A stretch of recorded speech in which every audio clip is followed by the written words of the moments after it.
골로새서 2장 말씀을 이제 우리가 결론을 내게 되었습니다. 머리이신 예수님을 붙들어라. 우리의 신앙의 머리는 예수님입니다. 교회의 머리는 예수님입니다. 예수님을 붙들어야만이 우리는 온전히 자랄 수 있다. 이것을 골로새 교회에게 바울이 권면하고 있는 내용의 말씀이 골로새서 2장의 결론이라고 할 수 있을 것 같습니다. 읽은 말씀을 보면 너희가 세상의 초등학문에서 그리스도와 함께 죽었거든 말씀합니다. 초등학문이 무엇입니까? 가장 상식적인 학문을 말하는 겁니다. 모든 공부를 고등한 단계에 이르기 위해서는 반드시 초등적인 형태들을 단계를 밟아서 올라가게 되어 있습니다. 이걸 종교라고 하는 안에서 한번 생각을 해보도록 하겠습니다. 여러분이 참된 신앙을 갖고 예수님을 구주로 믿기까지 어떠한 단계를 거치셨습니까?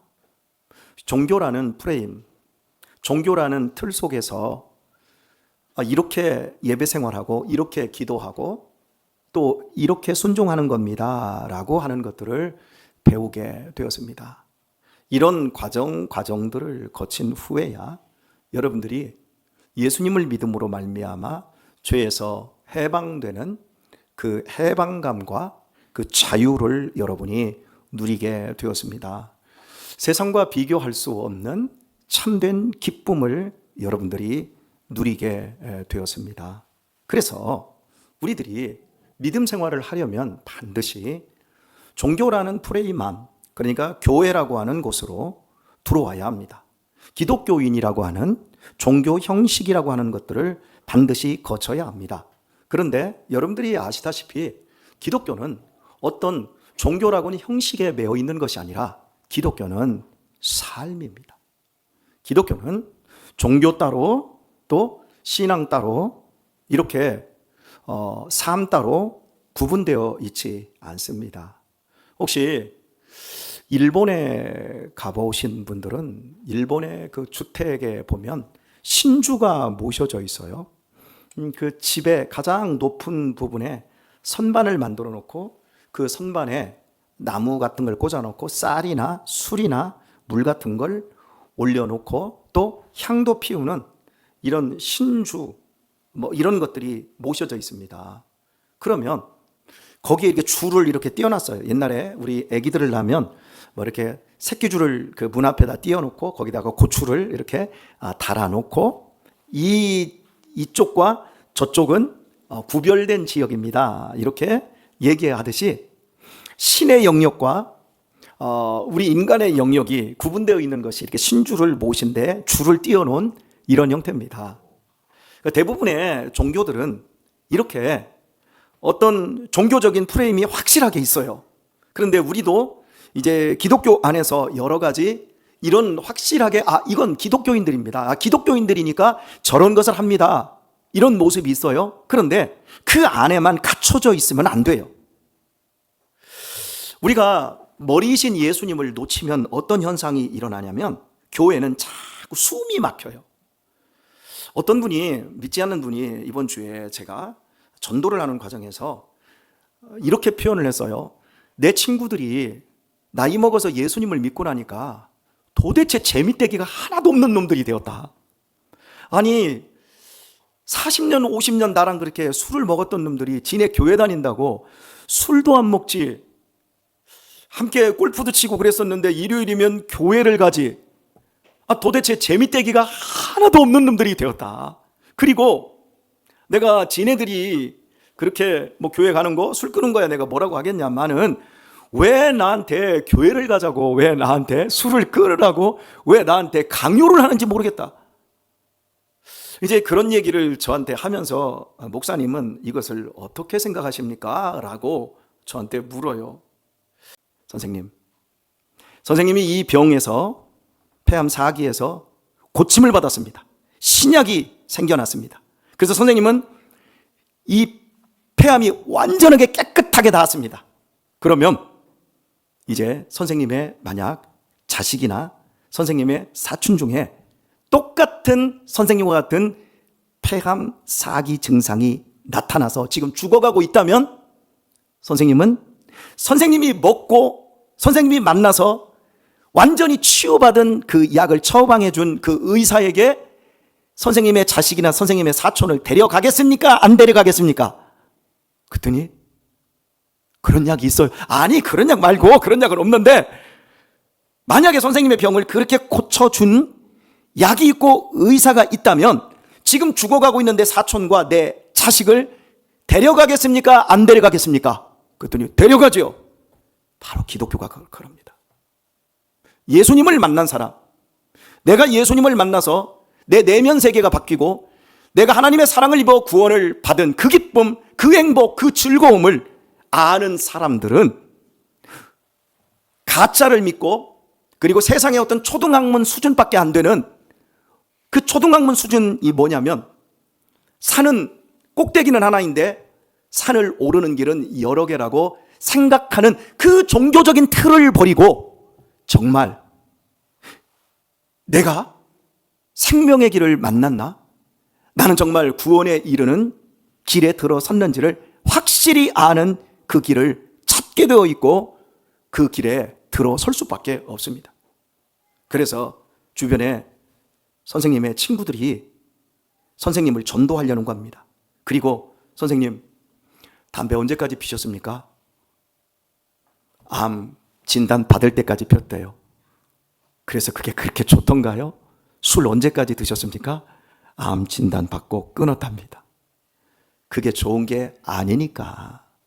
내가 예수님을 믿고 나니까 더 좋은 것을 먹고 더 좋은 길이 있기에 그렇게 끊고 더 좋은 삶을 사는 것 아니겠습니까? 선생님도 그 예수님을 믿어보십시오. 제가 이 얘기를 했어요. 그리고 나서 그분하고 계속 얘기를 하면서 결국 선생님, 천국에서 우리 만나야 되지 않겠습니까? 라고 말하며 예수님을 전해주었어요. 사랑하는 교회 여러분, 종교라는 프레임 속에 벗어 보게 되면 우리가 예수님을 믿어야 될 이유가 없습니다. 우리들이 종교 프레임이 더 강합니까? 불교인들이 종교 프레임이 강합니까? 잘 모르겠어요? 스님들이 더 종교스러워요? 목사가 더 종교스러워요? 어? 신부님들이 종교스러워요? 목사가 종교스러워요? 신부님들이 훨씬 종교스럽습니다. 금식 많이 하고 절제 같은 걸 많이 하는 사람들이 더 종교스럽습니까? 맨날 교회 와서 막 은희처럼 막 깔깔깔깔대고 막 얘기나 하는 이런 사람들이 더 종교스러워집니까? 그러니까 초등학문이라고 하는 것으로 지금 복음을 설명하시는 이 말씀이 우리들의 그 삶 속에서 과연 무엇으로 가고 있는가 보세요. 예수님을 만나면 종교는 우리 안에서 죽어버립니다. 왜냐하면 예수님을 만나는 건 삶이기 때문에 그렇습니다. 우리 딸이 여기 없네요. 아직 안 왔군요. 우리 딸의 인생 속에서 제일 행복했고 제일 좋았고 환성을 지르던 때가 있었어요. 그때 막 눈물 흘리면서 막 감격을 하더라고요. 그때가 언제였냐면 아마 이화여대 대학원에 들어갔을 때예요. 그때 보통 2년, 3년을 준비를 하고 해서 들어갈까 말까 한 과입니다. 그런데 제 딸은 3개월 준비하고 시험 삼아서 봤는데 합격을 했어요. 그래서 그날 합격 통지서를 확인하고 제 딸이 전화기 너머로 울면서 그 기뻐할 때에 그걸 제가 여기에서 제가 명확하게 기억하고 있어요. 그래서 딸하고 한번 얘기를 하면서 딸아, 그 당시에 그랬습니다. 그렇게 기뻐할 때 딸아, 그렇게 기쁘냐? 뭐 말을 못 이어요? 그래서 제가 딸아, 나중에 시간이 지나면 그거 별거 아니다. 지금은 좋지. 그거 별거 아니다. 그 얘기를 했어요. 얼마 전에 함께 밥을 먹고 이야기를 나누면서 딸, 지금도 그때처럼 좋아? 아니요. 높은 것을 경험할수록 깊은 것으로 추락하는 것이 그게 인간입니다. 딸아, 잘 들어. 나는 네 인생에서 네가 그렇게 기뻐하던 모습을 그때 그게 최고조였다고 나는 생각해. 그런데 너 앞으로 결혼도 하고 자식도 낳고 여러 가지 기쁨의 순간들이 많이 있을 거야. 그런데 기쁨이 큰 만큼 슬픔과 허무도 크다. 그것으로는 우리의 내면이 채워지는 게 아니다. 아버지는 너만큼 기뻐했던 그 순간들이 있었는데 지금도 잊지 못하고 지금도 그 밑에서 절대 떨어지지 않는 기쁨, 평안, 용기, 담대함, 행복이 딱 한 번 경험됐는데 그 경험된 게 그 어떤 것과도 비교가 되지 않았던 순간이 있었어. 그때 아버지는 27살 때 내가 예수님을 구주로 만났을 때 그때 내 마음에 그 기쁨과 그 떨림과 그 즐거움과 그 평안, 그 무엇으로도 부족함 없었던 나는 그 순간이 있었거든. 그런데 내가 엄마를 만나고 엄마와 결혼하고 너를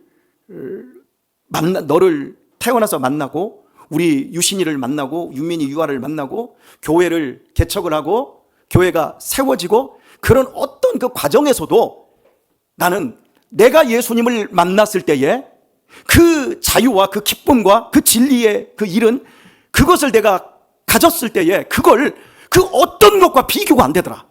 나는 그날 이후 내 인생이 다 바뀌어버렸어.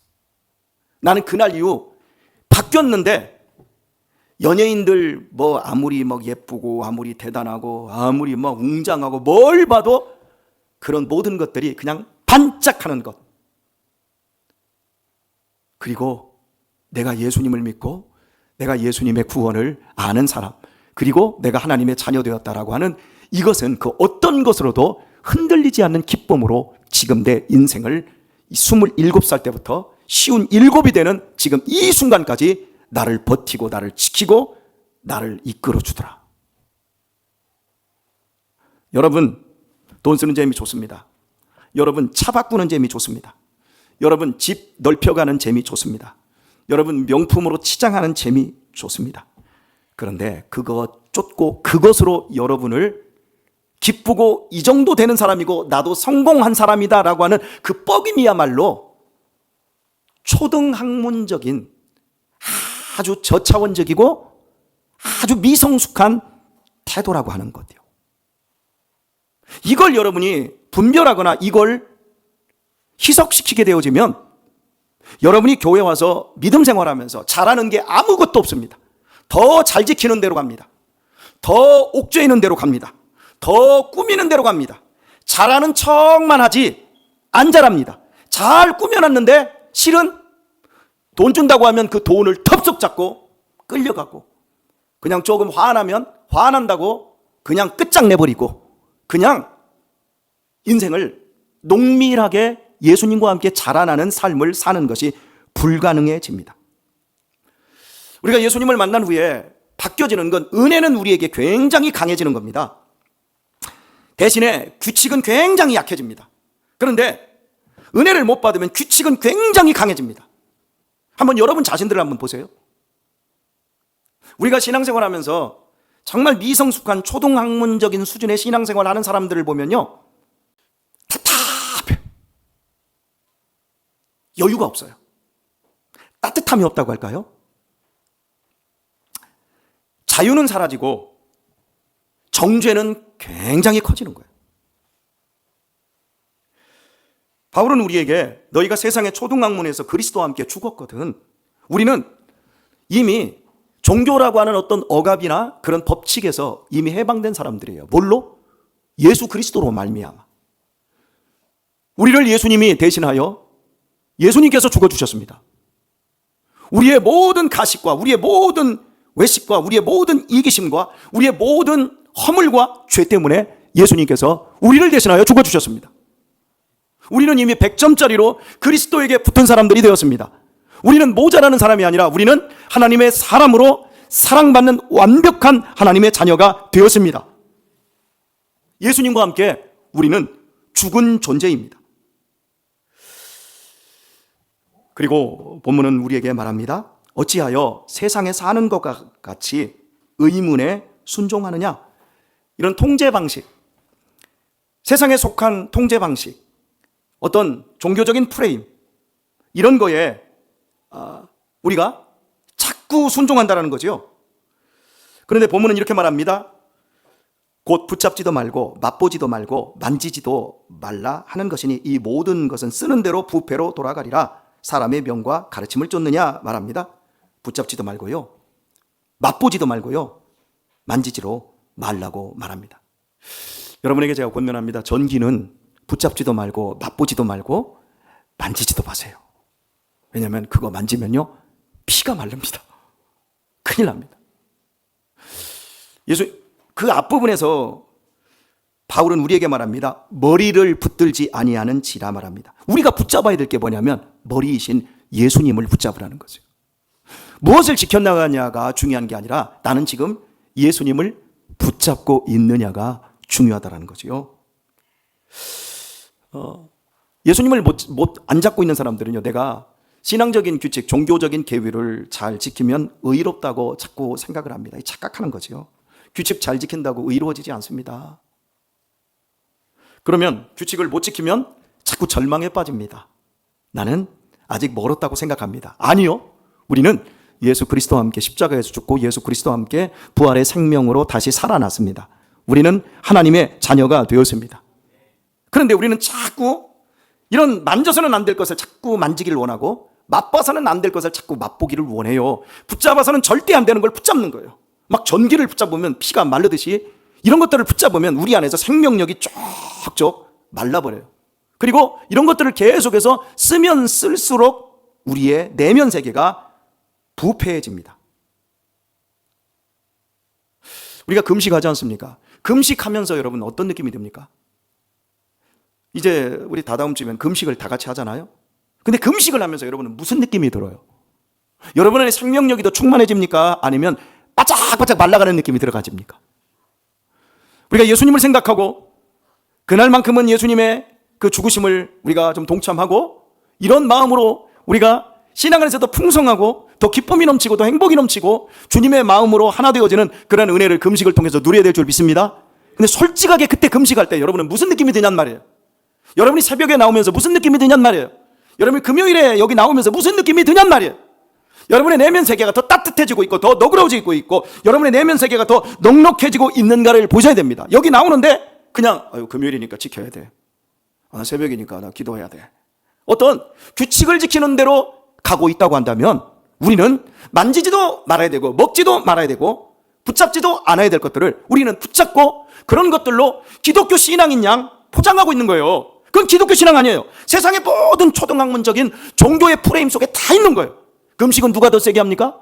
우리는 40일 하죠. 힌두교인들은 더 많이 해요. 우리는 금욕 같은 거 안 합니다. 그런데 금욕 같은 데 하는 그런 선종교 같은 데는 정말 대단히 합니다. 그 사람들이 훨씬 종교적인 것 같죠? 근데 안 따뜻해요. 신앙은 뭘 지키는 데가 있는 게 아니라 우리의 구주이신 예수님을 붙잡는 겁니다.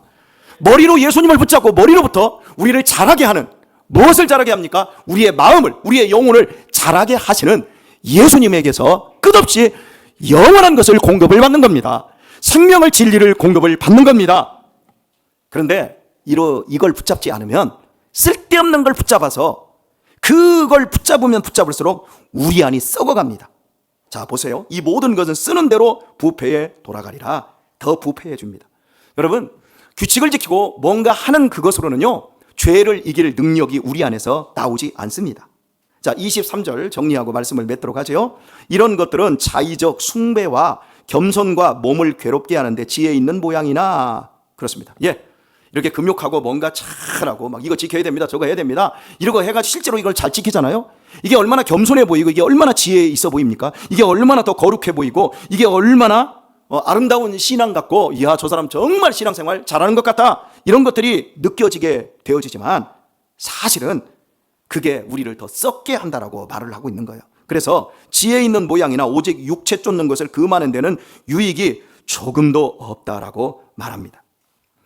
여러분, 우리가 종교라는 프레임으로 뭔가를 열심히 하지 않습니까? 그걸로 죄를 이길 능력이 없는 이유는 죄는요, 그 힘이 뿌리에 있기 때문에 그래요. 죄는요, 범죄라고 하는 결과에 있는 것이 아니라 죄라고 하는 마음의 상태 속에 있어요. 너 손 잘라낸다고? 아니, 손 잘라내도 아무런 소용이 없어. 너 범죄하는 발, 눈 잘라내고 뽑아낸다고? 아니야, 네 마음이 새로워지기 전까지는 절대 뭘 고쳐도 이건 되어지는 것이 아니라고 분명히 이야기를 하고 있습니다. 여러분, 우리가 죄를 이기고 정욕을 이기는 것은 단순히 어떤 것을 절제하는 데 있는 것이 아니라 그런 절제보다 나보다 더 큰 어마어마한 사랑, 어마어마한 더 큰 그 힘, 은혜를 공급받아야 합니다. 여러분, 마음이 변하지 않으면 죄는 다른 얼굴로 우리에게 온다라는 걸 아세요? 술, 담배는 끊었어요? 술, 담배를 끊은 사람들의 특징이 뭔지 아세요? 마음이 바르게 바뀌고 자라지 않으면요, 술, 담배 하는 사람들을 정죄하는 대로 가는 더 큰 죄를 짓습니다. 교묘한 거죠. 세상에 유혹 같은 것은 잘 끊어냈는데 내 안에서 자기 의가 자랍니다. 세상에 음란한 것은 내가 피했는데 내 안에서 교만이 더 크게 자라날 수 있다는 거 여러분 아세요? 오늘의 말씀을 맺도록 하겠습니다. 골로새서 2장에서 머리를 붙들라라는 말씀을 우리에게 계속해서 주고 있어요. 우리가 무엇을 붙잡아야 되는가? 여러분, 내가 얼마나 예수님을 바르게 붙잡고 내 자신이 어떻게 죄를 이기며 어떻게 성장하고 있는가를 봐야 합니다. 내가 이 교회 안에서 얼마나 잘 지켰느냐가 아니라 실제는 내가 예수님을 얼마나 잘 붙들고 내가 예수님을 얼마나 닮아가고 있는가 쪽에 우리의 포인트를 맞춰야 됩니다. 나는 하나님의 말씀 앞에서 얼마나 내 마음이 부드러워지고 있는가. 여러분, 마음이 부드러워지고 계십니까? 아마 솔직하게 이 교회 오셔서 신앙생활을 하면서 여러분의 마음이 부드러워지고 계십니까? 여러분의 마음이 부드러워지지 않고 있다면, 여러분의 마음이 더욱더 착해지고 있지 않다면, 여러분의 마음이 더욱더 따뜻해지고 있지 않다면 죄송합니다, 예수님의 머리를 붙들지 않은 겁니다. 그리고 붙들지 않아야 할 것들을 붙들고 있는 겁니다. 여러분은 죄를 숨기는 게 쉽습니까? 죄를 고백하는 게 쉽습니까?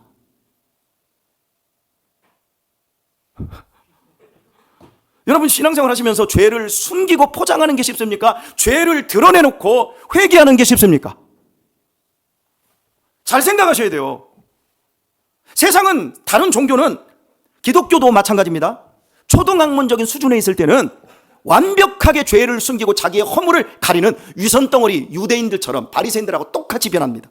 그런데 내 안에 예수님이 들어오시고 내가 예수님을 머리로 딱 붙잡으면 예수님께서 우리를 가만 안 두시거든요. 우리의 숨은 죄들을 드러내놓고 회개시키기를 원하시며, 삭개오도 그리고 예수님을 만났던 외적으로 문둥병자였던 사람들도 모두 변하여 따뜻한 마음, 너그러운 마음, 착한 마음, 말씀 앞에서, 예수님 앞에서 다 부드러운 사람들로 다 변화되었습니다.